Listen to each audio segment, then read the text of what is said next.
This webinar will be recorded, so if we do not reach any of your questions, feel free to email me, and then also feel free to look back at our webinar recording on our YouTube channel in NSHSS.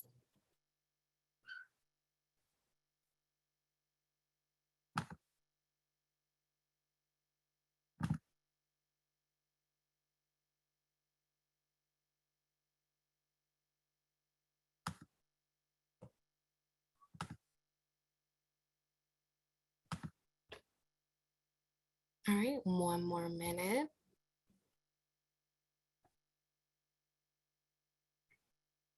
Also, if anyone is interested in attending one of our upcoming events, we do have Scholars Day DC next weekend. It will be in Washington, DC, August 11th and 12th. It is a 2-day event featuring different workshops, exhibitors, and panelists to answer any questions, as well as tour and get pamphlets from different colleges. So registration is still open. So if you are interested in that, please go ahead and reserve a ticket.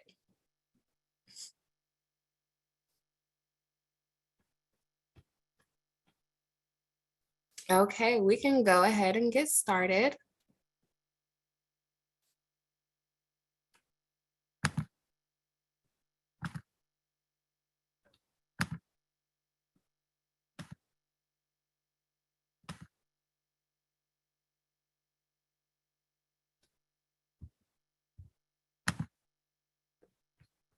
All right, thank you all for joining in to Secrets to Scholarship Success.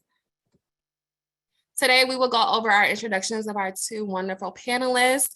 We will also cover some of our scholarships that are closing soon this month, as well as stats. So compared to last year, how many total applicants we received for these scholarships. And at the end, we will do questions from our audience. So if you have any questions, please drop them in our Q&A. All right, let's get started.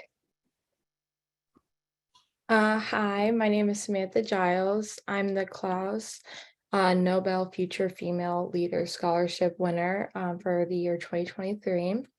A little bit about me is that I helped publish a 30-page policy report with the Hope, Healing, and Health Collective detailing culturally responsive mental health care. I co-authored the Bill of Rights to support the mental health of girls of color with the National Black Women's Justice Institute and Georgetown Law. I'm the Chief Operating Officer of Diversify Our Narratives nonprofit, which has been featured in Time magazine, over 200,000 followers on Instagram. I talked with the Pulitzer Prize winning author of The Color Purple, Alice Walker, and for my work in race relations, I've received an embossed certificate of accomplishment from Princeton University. I'll be attending Harvard University this fall. Great, thank you, Samantha. Hi, everybody. My name is Selena Smith. I'm one of the ambassadors of NSHSS 2023 scholarship. I am a senior now attending PA Cyber Charter School. I was accepted into NSHSS last year in June, and the September of that year, I became an ambassador. So I do choir, basketball, and soccer, and I'm also part of some clubs at my school, like the National Honor Society, the Spanish Honor Society, DECA, and Student Council. And I also work part-time at SAS Geospatial LLC, and I also volunteer at Camp Good News during the summer. I want to attend college after I graduate next year and major in industrial design. And then from there, I want to pursue a career in industrial design and one day start my own business. Great, thank you so much. All right, we can go ahead and jump right into scholarships. So this month of August, we have our Future Educator Scholarship closing. This is the first year that this scholarship has been opened, and it is for 5 winners of $1,000, and the deadline is this upcoming Friday at 11:59. And so the prompt for this scholarship is basically to let us know why you may want to be a future educator. So we all know that school looks a lot different now and has looked different since the pandemic has hit. And so just let us know maybe why you want to be a school educator or maybe a counselor in whatever grade that is, just get really specific and detailed and have fun with it. Our next scholarship closing is our James W. Lewis High School Global Leader Scholarship. The high school and collegiate Global Leader Scholarship both will close on August 5th. And that is for 5 winners of $5,000. And for the collegiate one, it is 1 winner of $5,000. This one, the prompt is mainly asking you all to speak about leadership that you have displayed in your school or a personal setting, or even at like a job or like mentoring younger kids, anything like that, anything in an environment that you have been in where you displayed good leadership skills. Here you want to get very specific. This is a very competitive scholarship, and it is one of our high award scholarships. Next, we have our Be More Fund. This is for 10 winners will receive $10,000, and we present the winners on stage at our Scholar State Atlanta event. This is a very popular scholarship as well, but it is a lot more, how can I say this? A lot more information required from you. So all of our applications, you are required to submit a letter of recommendation, a transcript, a resume, headshot, professional headshot, and a 500 to 800 word prompt response. For our Be More Fund, it's a little different. It is for you, for the students who have any type of organization like a nonprofit, or maybe they have developed an app that is geared to world betterment. And so here students are required to upload their LLC or a nonprofit agreement or any of their information that states that they have a nonprofit and have done work proving that it is to world betterment. So for example, we have winners who created a nonprofit to help provide books to children overseas in Africa. So things like that. And again, that deadline is August 15th. Then we have our Klaus Nobel Legacy Awards. We're awarding 5 students $5,000. This one isn't as competitive, so if you are interested, please apply to this one. The deadline is August 25th. All right, and now we're going to get into the stats. So we're going to look at how many people applied to these scholarships last year and what they are looking at this year.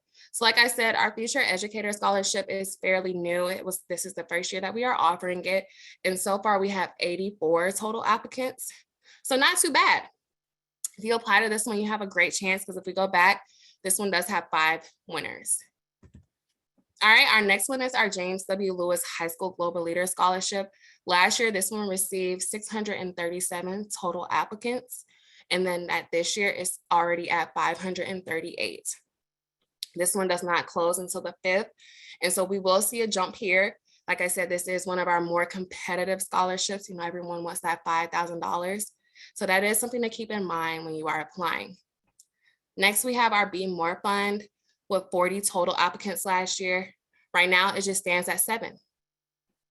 So not too competitive, because it really need certain requirements here, but it's for $10,000, you guys. That is amazing. Next, we have our Klaus Nobel Legacy Awards. Like I said, this one isn't as competitive either. I don't know if everyone knows about this one, but it is $5,000 as the scholarship award. And last year it received 87 total applicants.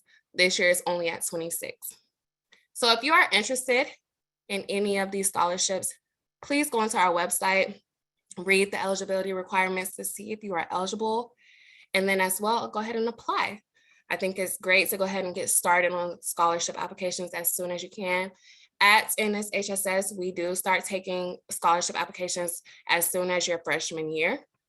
You just have to look at the eligibility requirements on different scholarships to see if you are eligible to apply.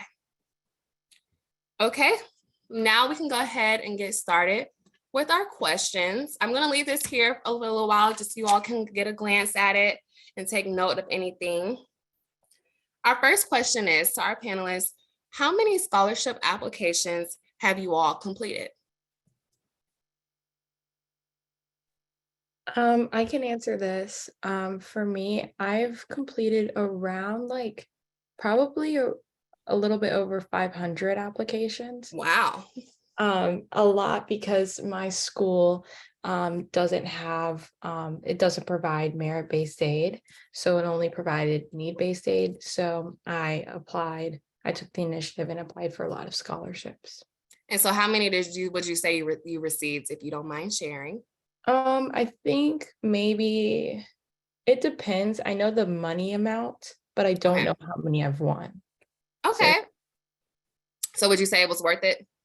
Yes, it's Okay. free money. So yeah. Okay, great. Selena, do you have an answer to that question?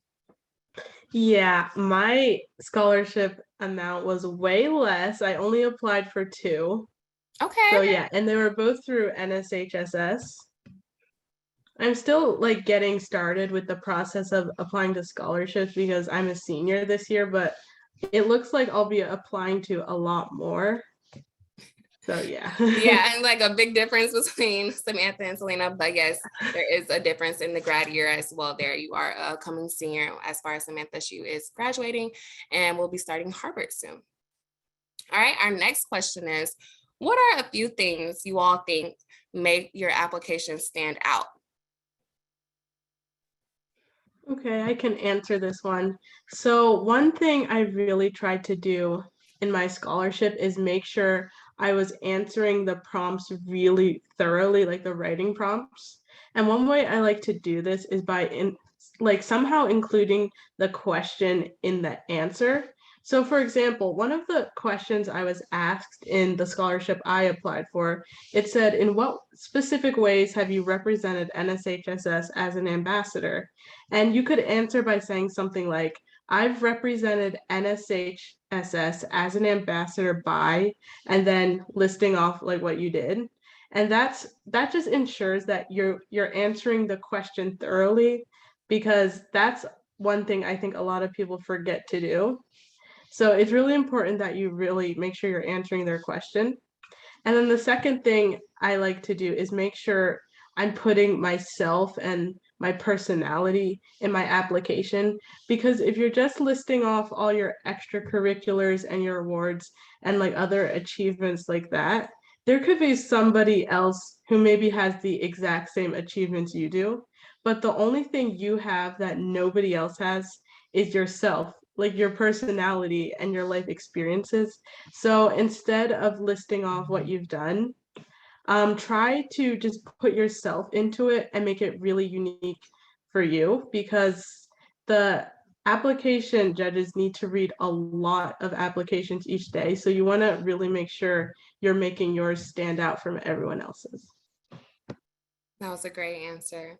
Samantha, do you have anything you want to add? Yeah, for me, I think since I applied to so many, and it can be like a time constraint, it can be exhausting. I kind of had like an essay, an overarching essay that kind of described who I am. And I tweaked it for every scholarship. That's a good tip I have.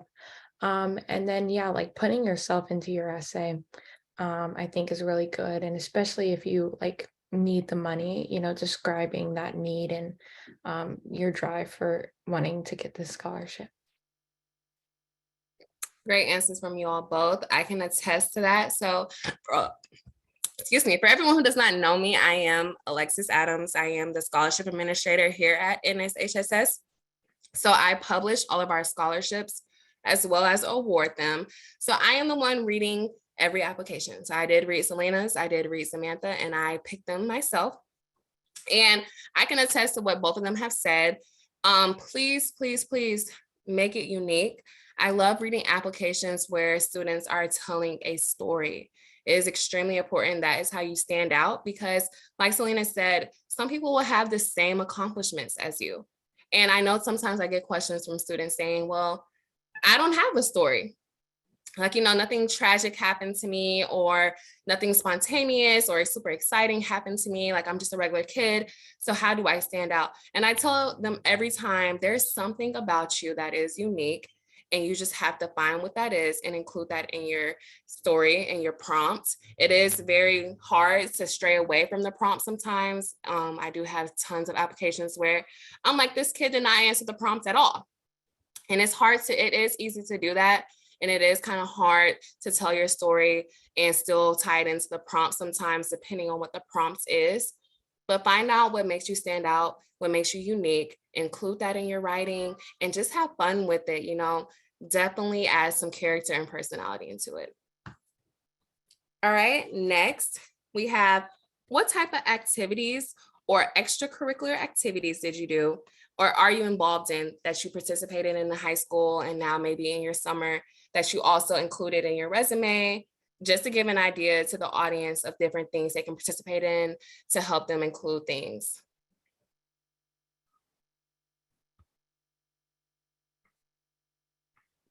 I guess I can start answering it. I was class president. For me, I basically did everything that I was passionate about. So I also did sports. I did cross country, and track. I work with nonprofits like the National Black Women's Justice Institute and also Black Girls Smile. And I'm the chief operating officer of a nonprofit called Diversify Our Narrative. So I did a lot of nonprofit and volunteer work. And also I think for like college applications and scholarship applications, you only have so many slots to write about your extracurriculars. So that means like doing and putting more time into extracurriculars you're really passionate about is more important than like doing other or more activities. Yeah, those are all great things. For me, I'm homeschooled, so it's a little bit harder for me. I have to like enroll in a lot of activities that are outside of my school. So I am in choir, varsity basketball and soccer, and I'm also in NSHSS, which is not connected to my school. But in my school, we do have a lot of clubs. So I'm in the National Honor Society, the Spanish Honor Society, DECA, and Student Council. And in DECA, I'm the president of that club, and in Student Council, I'm the vice president. So one thing I would really make sure to do is explain how you've demonstrated leadership in the activities you've done. And for a lot of them, you might not have a leadership role. And that's okay. You don't need to have a leadership role to be a leader. And that's actually something I talked about in my application.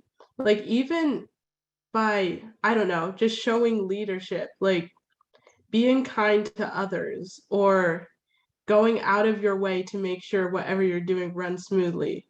Like, if you can show leadership in even small ways and include that in your application, I think it makes a big difference because it shows how you can be a leader even if you don't have a formal role. So that's what I have to say about that. That is great. Great answers from you all both. The reason I asked that question is because it correlates to our resume part of our application. Sometimes you may not feel like you can answer the prompt and tell your story in the prompt response. So another good way is to add the things that you do on your resume. A resume is also another way that I can get to know a person. I can say, hey, okay, Selena's in the choir. She's in student council. She's president of DECA. Oh, Samantha was class president. And then she's in 5 different nonprofits. That's great. That shows overall a very balanced student other than someone who may just be focusing on merit. That shows that you can multitask, that shows that you are involved. And that gives a little bit more personality and character because some people don't do sports. Some people do class president and student council. Some people don't do anything at all. Do they win? Not often, but it is a chance. And so I think it's very important to get out there and just be involved in something. It will help you prepare for college and it'll help you prepare for the real world. Okay, so that is it for my pre-written questions, and we will jump into the Q&A now. Like I said at the beginning of the webinar, if we do not get to all of you all's question, then we will try our best to answer them in email. If you need to email me, please email me at Alexis, ALEXIS, .adams@nshss.org. All right. Our first question is, I just wanted to ask, if I do not yet have my transcripts for scholarships right now, can I just wait until I get them during the school year? Will there still be open scholarships during the school year? The answer to this is yes. Even if you are applying to scholarships in the summer, please upload the transcripts from the previous year. And we do have scholarships open throughout the school year. We have scholarships open throughout the entire year. We just have different ways of when they'll close. So right now we just have those 4 or 5 scholarships closing in August. October we'll have 13 scholarships close. It just varies month to month, but please visit our website. On the scholarships page, you'll see all the deadlines for the scholarships there as well.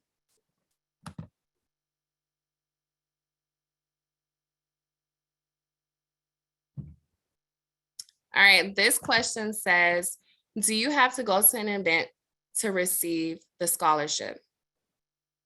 No, you do not have to go to an event to receive a scholarship. However, if you do go to an event and you are a scholarship winner, you are recognized on stage and you are presented with a presentation check and you are able to discuss anything and give a thank you about your scholarship experience. So for example, Selena is going to our Scholars Day DC next weekend and she will be recognized on stage and given a big presentation check. We have over 1,000 people coming to that event. So that is super, super exciting.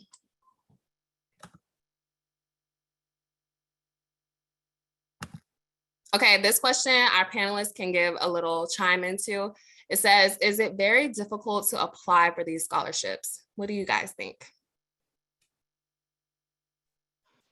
I think at the beginning, it can seem like difficult because you can think about how many other people are applying, and then you may think that you're not capable of winning it. But once you like have that confidence, and especially if you're creating like a good essay that depicts who you are and your struggles and what you've been through and how you've overcame, I think that it gets less and less hard the more scholarships you apply to. Okay, great. Okay, this one says, is there any specific mistake applicants make while applying for scholarships? Yes, of course, mistakes are easy to make. So one of our biggest mistakes is something that Selena also mentioned, is sticking to the prompt. You want to make sure that you answer the prompt effectively, thoroughly, and also while showing some of your personality. Another mistake applicants make, and unfortunately this is something small, but it does weigh a lot, is your professional headshot. Sometimes I get students who upload pictures with their shirts off or with filters over them. And this is another common mistake. If you need to see what a professional headshot looks like, we also offer that on our your first scholarship. You'll see that. And also you can just Google it. A professional headshot is something clean. You don't need to have like a suit and tie or a professional dress on, just something clear, clean, and fun.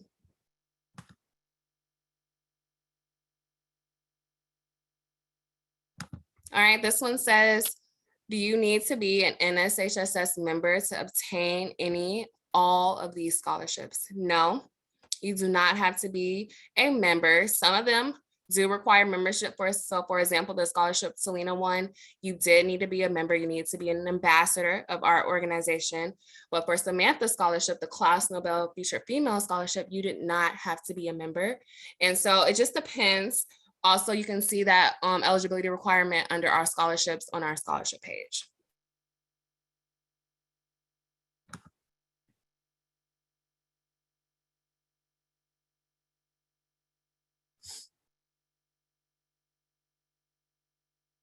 Okay, this one says, what's an example of a good way to describe us in our story? I don't know if any one of you all wants to answer this, but it's basically just asking like, how is it a good way to tell your story in your prompt? Well, something I did is I kind of tied in like what the prompt was asking with my story. Like, for example, it wanted to know how I represented NSHSS as an ambassador.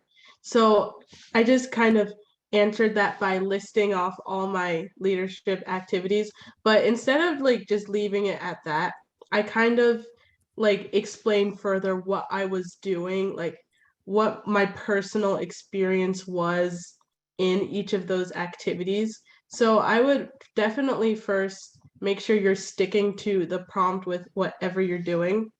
And then maybe just talk about a life experience that you had that reminds you of the prompt or something that you feel really strongly about.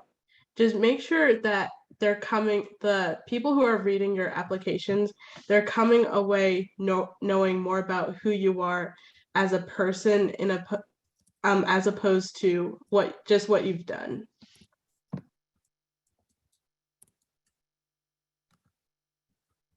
Okay, great.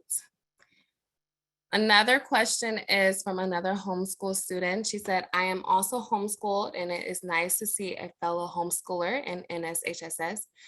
Nice little tip. Well, think here that a lot of our applicants are actually homeschooled. So you guys are not alone.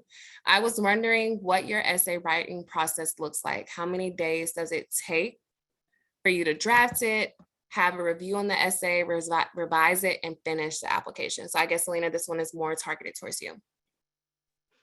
Okay, yeah, I actually really enjoy writing. So it doesn't take me a long time to write like the first rough draft, but the part where it takes me a while is the editing because I am very much a perfectionist. So I will edit it for like days and days. So I usually, sometimes when I'm doing something really academic, like for example, this scholarship application, I write an outline on my notes. So I'll just like write down each point I want to hit in each paragraph.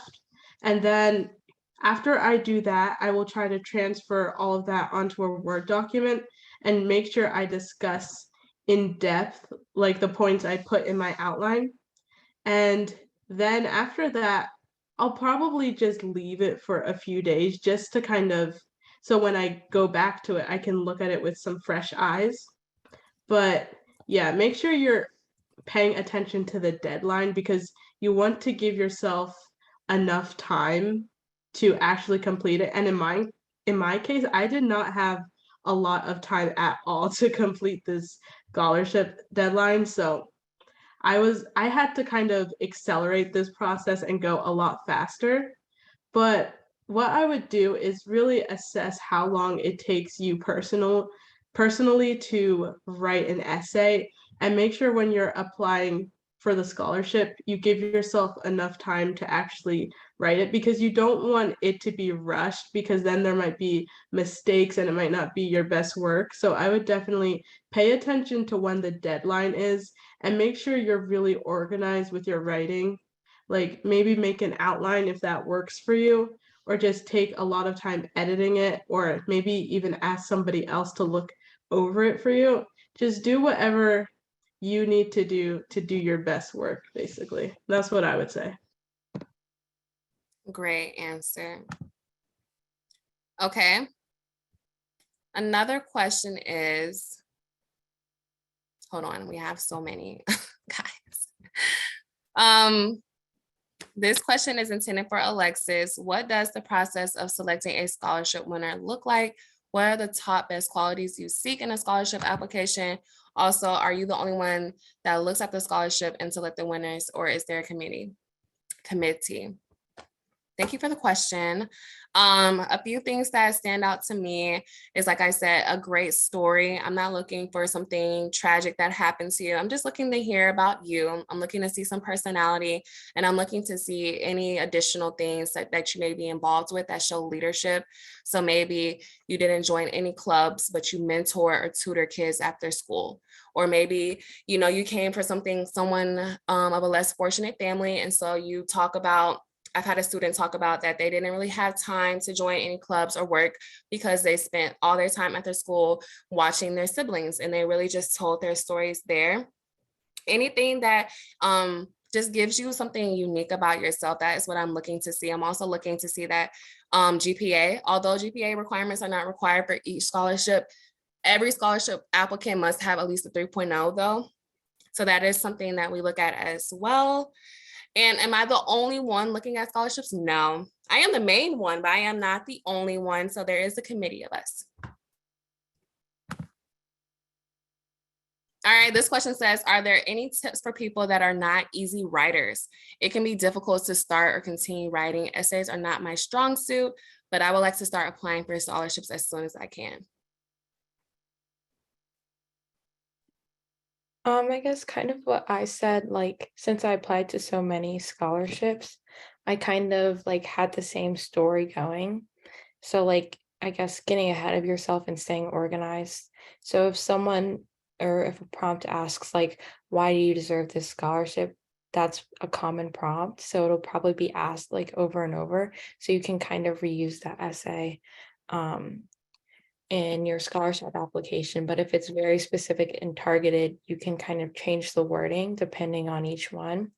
But having that one like general scholarship and kind of reflecting on who you are and what you want the people reading your essay to see about you or know about you before going into writing kind of helps facilitate the writing process. But it's mainly like mind block. Like writing isn't as bad as you think. As soon as you get it done and you keep writing, it's less bad, I promise. It's not that bad. Great. Samantha, this question is actually intended for you as well. It says, you mentioned that you have a personal essay that you would tweak depending on the scholarship application, which you said was a good tip. Could you go more in depth on how exactly you tweaked your essay and how efficient that was for you? Yeah, so I was very organized with the entire like scholarship application process. So every time that I would start to apply, I would create like a folder in Google Drive for that entire scholarship. And I would have like if they needed a letter of recommendation, my transcript, I would just have it all compiled and organized into that folder. And then depending on the essay, so again, a common essay question is like, why do you deserve this scholarship? Or what are you going to do with the money? So using that specific like essay kind of and just tweaking it for each one.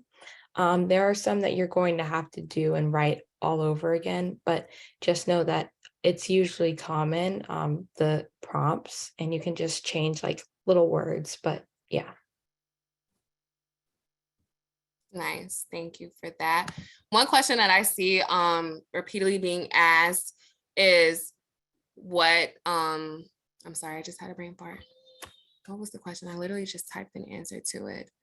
Oh, when should you start applying for scholarships? As soon as possible. Like I stated in the beginning, we have scholarships eligible for freshmen all the way through their senior year, as well as college students. So as soon as possible. Also, for students asking, let's say I win one my sophomore year or junior year, but I am not enrolled in college yet, what happens to the scholarship? We hold the scholarship until you graduate high school. Once you enroll in your university of choice, you will provide that information to us, and then we will mail the award to them and they will post it to your account.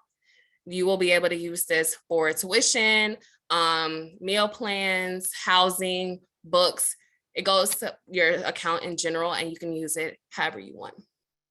But it will be mailed directly to the school. Okay. It was the one more that was intended for you, Samantha. I'm trying to find it. Oh, okay. Out of all the 500 scholarships, what did you find the most challenging? So I'm a Coca-Cola scholar, and with that, it's Nice, like, congratulations. thank you. It's a merit-based scholarship. And the original application is just like, what are your extracurriculars? What's your GPA? What classes did you take? So when I first started applying to that one, I was very nervous that I wouldn't even get to the semifinalist round because I wasn't able to personalize it at all. It was just done by a computer. So that was probably the hardest one for me. Nice. Okay, this one is for you, Selena. How does someone become a member of ambassador of NSHSS? Sorry.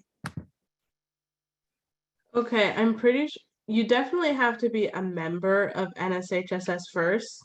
And I think it's twice a year. I don't know exactly when, but I think twice a year they send out an email that allows you to apply. And if you just give me a sec, I can, yeah, they open in February and August.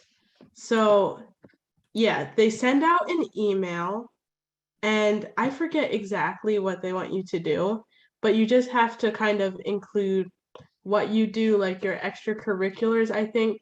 And you do have to write something for it. You have to write about why you would be a good ambassador and what you plan to do as an ambassador to help out NSHSS, and kind of like a scholarship application, honestly, but you're applying to be an ambassador. So keep a lookout for that in February and August. Actually, it is August now, so it should be coming out anytime soon. Yeah, So yeah, the if you email want will. to, oh sorry, if No, you you're want to fine. know more about how to be an ambassador, I'm sure there's something on the website that could tell you that. So yeah, I would look there. Yes, like Selena said, just be on the lookout for those emails. You do have to be a member to be an ambassador. And the email that you receive will also give the clear requirements on how to become an ambassador. All right. I have a few questions also saying, can you apply for more than one scholarship in a year? Yes, you can apply for more than one scholarship in a year. You are not able to receive more than one though. There is a limit of one scholarship per calendar year. So if you're a sophomore, you have a chance of getting 3 scholarships before you graduate. So that's why you have to start early. Okay.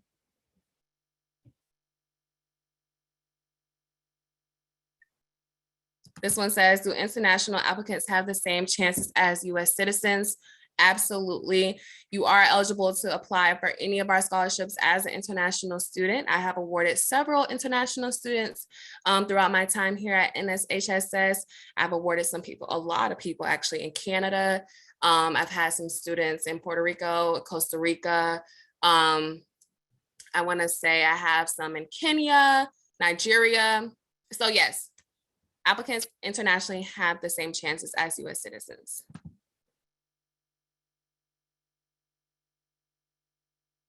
This is another common question I also get in my inbox as well. Can you use the same recommendation for other scholarships? You can. Unfortunately, we use SurveyMonkey, which is a third-party platform to apply for our scholarships. And unfortunately, you are not able to upload your own. So let's say your teacher wrote your recommendation letter, and you just have it saved on your computer.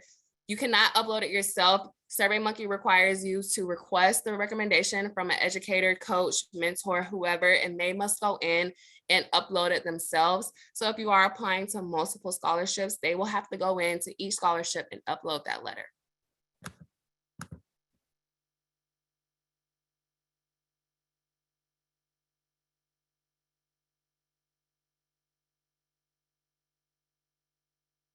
This one says, can you use scholarships at community college? Yes, we actually have a community college scholarship. Please look on our website to see when that deadline is approaching. That's one of my favorite stories to read from our winners of why they're choosing to go to a community college versus a 4-year college. So yes, you can use scholarships at community college.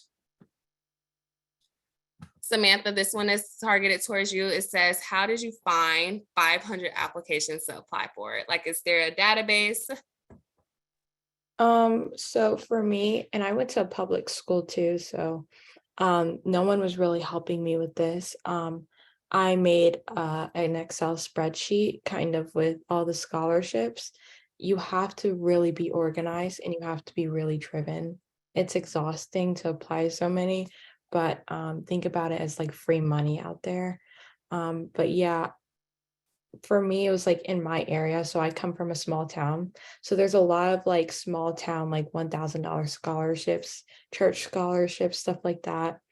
But yeah, I made a spreadsheet and I kept collecting it. And I organized it by deadline. So yeah. Nice. And that is another common question people are asking, like, how did you find 500 applications? All right, there is also a lot of questions to you, Selena, about what exactly an ambassador does. For people who have this question though, like I said, there will be an email that goes out this month explaining the roles of an ambassador, as well as that application open and closing. Just to name a few things, and Selena can answer as well. Ambassadors are some of our first people that we contact to post on our social media. So we have social media takeovers. You are open to apply to our ambassador scholarship, which is special because only ambassadors can apply for this. So the competition is not as high as it is to the scholarships open to the public. Ambassadors also meet, they have leadership meetings where they discuss different things about NSHSS and then interacting and networking with other ambassadors. And if Selena, if you want to add anything to that, you can. Yeah, you basically said everything that I was going to say. We have these social media takeovers, and if you follow NSHSS on Instagram or Facebook, I think you probably see these a lot where some like a ambassador will take over the Instagram or Facebook stories and just share what they do in their daily life. So we do things like that. And we also attend the leadership meetings. I think they're every month. Yeah, they're every month except for I think it's December and January. I could be wrong about that, but yeah, we attend those meetings and it's just a great way to like go over what is available for us to do and how we can help out NSHSS. And we also sometimes we play a fun game too. So it's just a fun way to get to know other ambassadors. And yeah. And also, like she said, the scholarship, only ambassadors can apply for that. So, like you said, again, the competition is way easier for you to get that scholarship. So, yeah. Nice.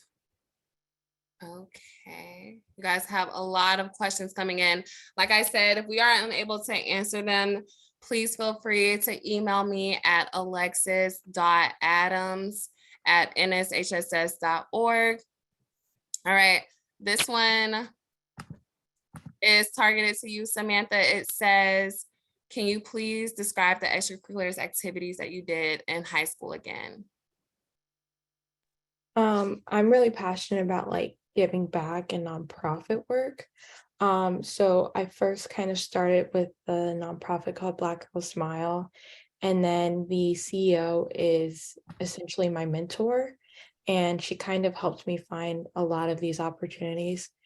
She helps me with getting the National Black Women's Justice Institute internship, and a lot of my internships, I had one mentor who guided me throughout that process. So I guess finding a mentor, if you're passionate about giving back, then definitely look into the nonprofit sector because they'll always be looking for volunteers. But yeah, I was class president. I did a lot of nonprofit work. And yeah, I just thought about my passions and tried to go into that. Nice. Okay, a lot of people are also asking, are letter of recommendations required for every scholarship? Yes, they are. And then how do we get a letter of recommendation for scholarships? So I advise you all to just think of a teacher or mentor, coach, boss that you have connected with and actually have a relationship with. This is extremely important for letter of recommendations because we do highly consider them in your application. This is also how we get to know the applicant, just reading what your recommenders have to say about you. What you don't want is for you to ask a letter of recommendation from someone and they have like absolutely nothing to say. They're like, oh, they were great in my class 3 years ago. And that's it. Like, you want someone who can build on you.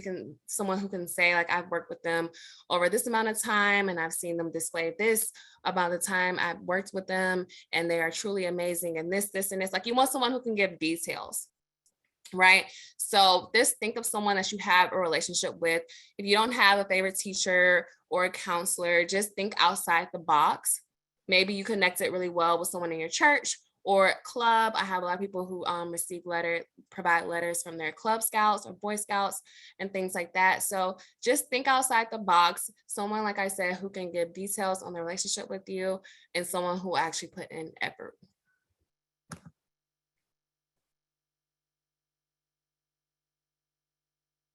Okay, this one says, how does the SAT score help in your scholarship application? It does not. We do not consider the SAT score at all. So, yeah.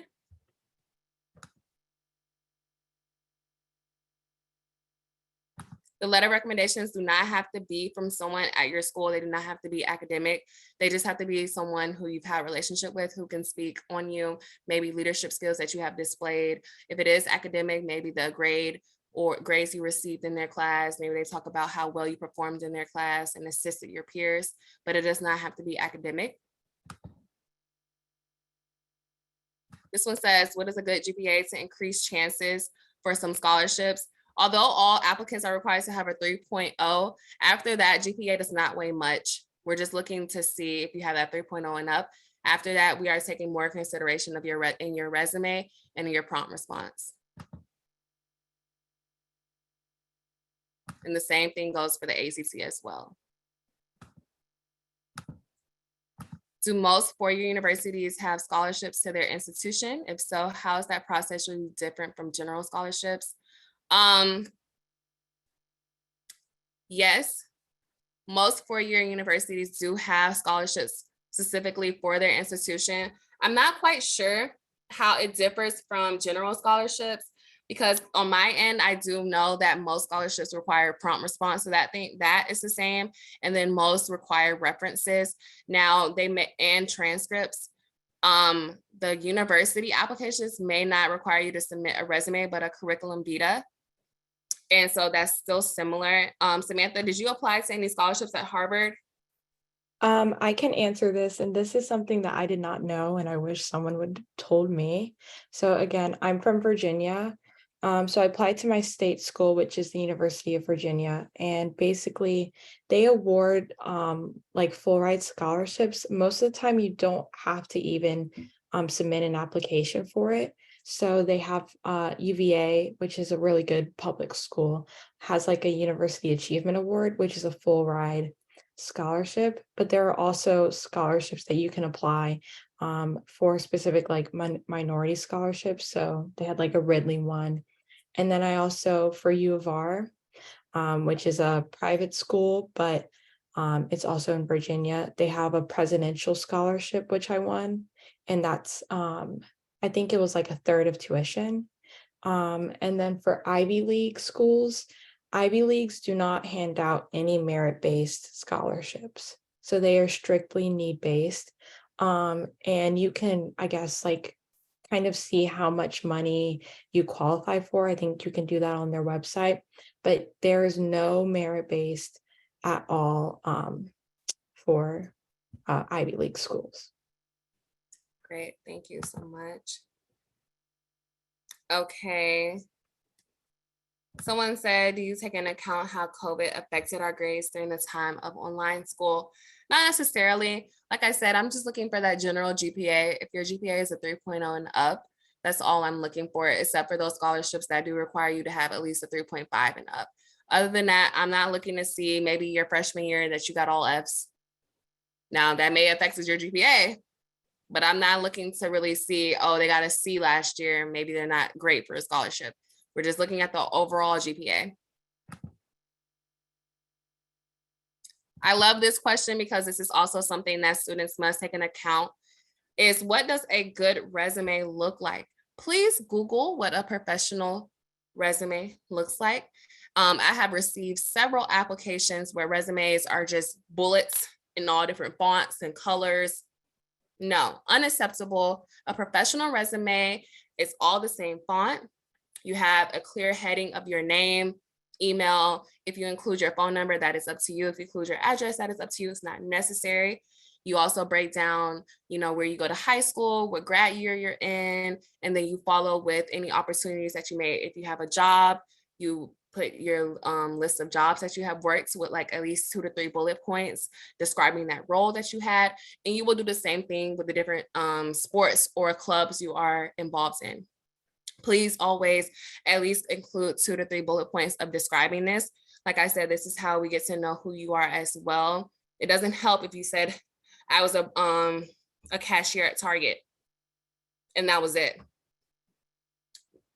That's just you listing things. I don't know who you are after that. And so, like I said, just Google what a professional resume looks like if you are unsure. But please do not have all these different colors, different headings and different colors and different fonts. Everything should be the same font. And it should also keep it to one page if you can. I know that some people have so many things that they have done, research, leadership, volunteer services, and sometimes it goes over 2. But if you can keep it under one page, that would be great.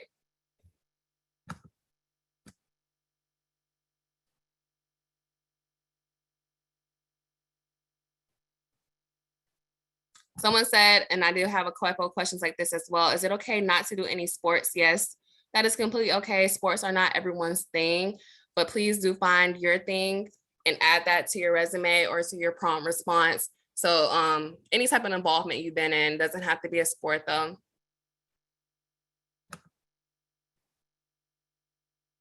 For everyone who have questions regarding the Be More Fund, we will talk about that at the end. I'm going to try to get more of the questions in pertaining to Selena and Samantha and general scholarship questions, but Be More we will talk about. Be More is a little different because it is not a scholarship, it is a grant. So it is not that $10,000 goes directly to the student and their organization, not the university they will attend. So we will talk about that.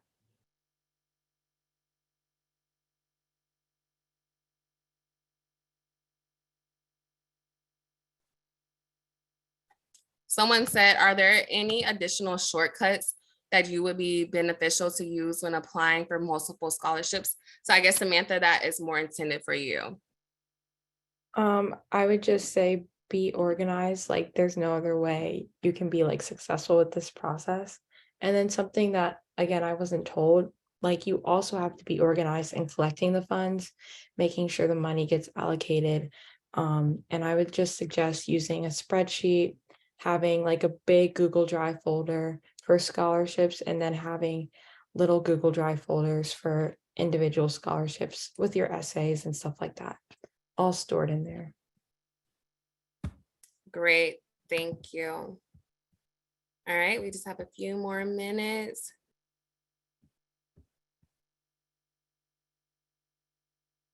We have a lot of more ambassador questions. Like I said, you guys, an email will be sent to you all about the ambassador application with the answers to the questions that you all have. Scholarships are available to people who have already graduated high school. Some of our scholarships are open to college students over, for example, our James W. Lewis Collegiate Scholarship. So that's just the college version of the high school one, as well as the community college. We also have our first generation scholarship. So that was intended for college students who are the first in their family to go to college. So yes, we do have scholarships for people who have graduated high school. As your headshot, you can upload a school picture. That is completely okay. And that is what I receive most of the time. Your senior pictures, they look beautiful. Samantha, this one is towards you. How much did the Harvard application cost, and what did you include in your essay or talk about? I think it costed like, I think $80, $70. I'm not sure. I feel like it was a long time ago, but actually it wasn't. I think with the affirmative action like thing now, it's very different. I can't really talk about how it's gonna look. But for mine, I answered the prompt. I think it was like, what's something integral to who you are? So I just talked about how my race impacted my life. And then there's a Harvard specific prompt, and I talked about what I wanted to do in the future, which is I want to be an entrepreneur. So yeah. Nice, thank you.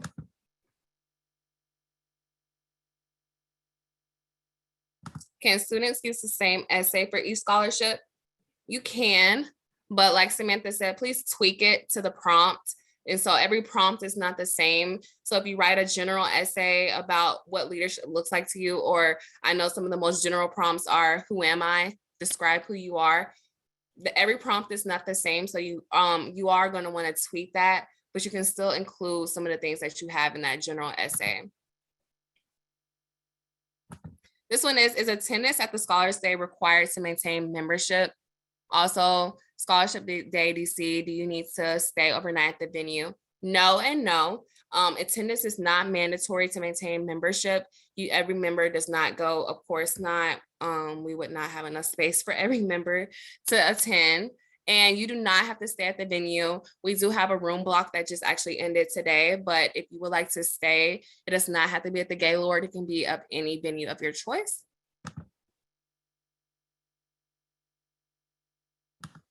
Are you required to have a resume for a scholarship? Yes. A resume is required for each of our applications.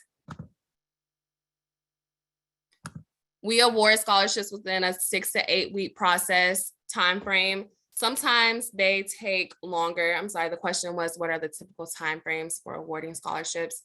6 to 8 weeks, depending on the amount of total applicants though. So for example, our research and academic paper scholarship closed in May, but me and my team just finished awarding that literally last week because we received over 900 applicants. So depending on the total applicants, it may take longer than that 6 to 8 week time frame, but in general, it is 6 to 8 weeks.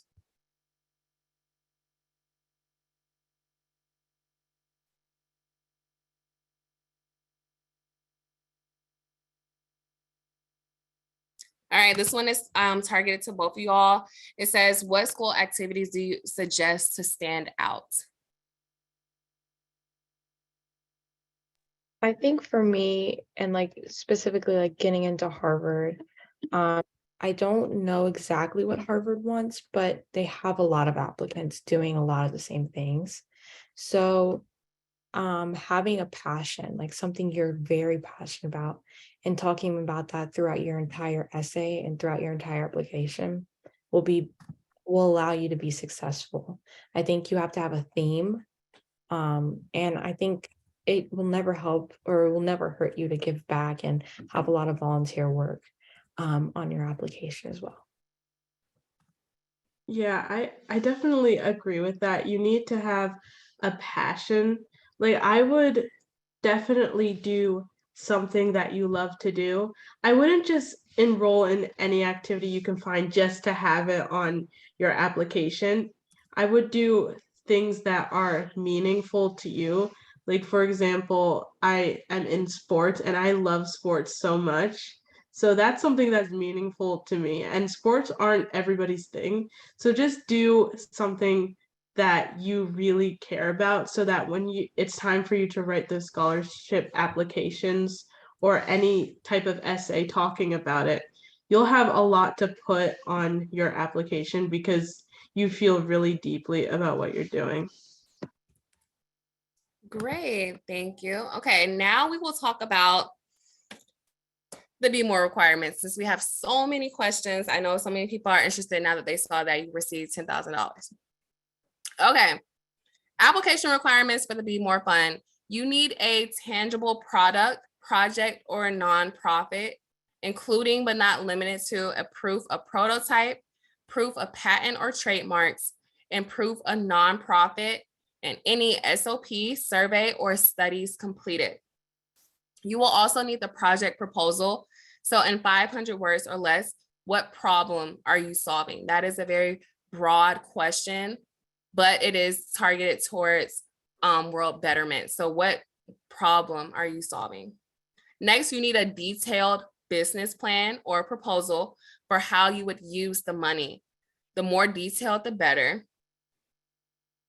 Next, you need a community involvement illustrated in photos, videos, and media placements and proof of concept. So any fundraising efforts that you have done, website or social media, and then science fairs.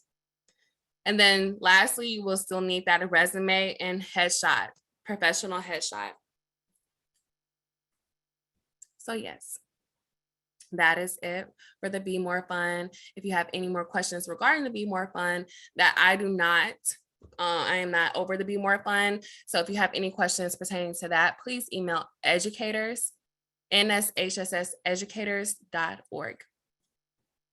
But that is 8:00, and we are concluding our webinar. For everyone who did miss out on the beginning of the webinar, it will be posted on our YouTube channel, NSHSS. And lastly, again, if you have any questions for me, myself, Selena and Hannah, Samantha, please email me at alexis.adams@nshss.org, and I can get those questions to Selena and Samantha. I'm pretty sure they'll be gladly able to assist you all in any additional questions you all may have. And thank you for joining us tonight, and we will see you all soon.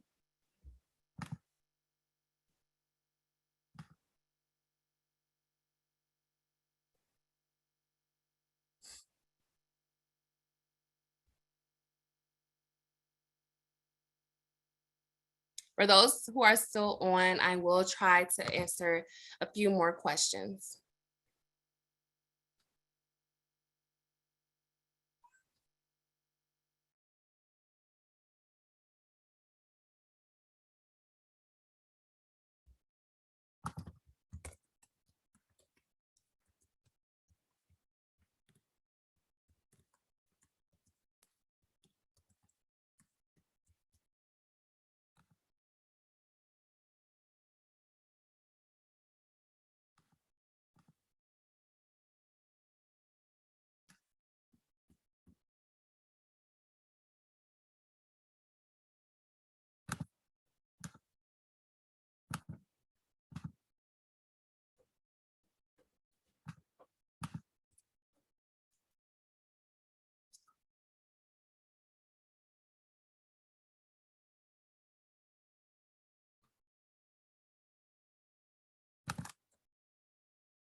For everyone still on, I am answering questions in our Q&A, but I am typing them.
Okay, thank you, everyone.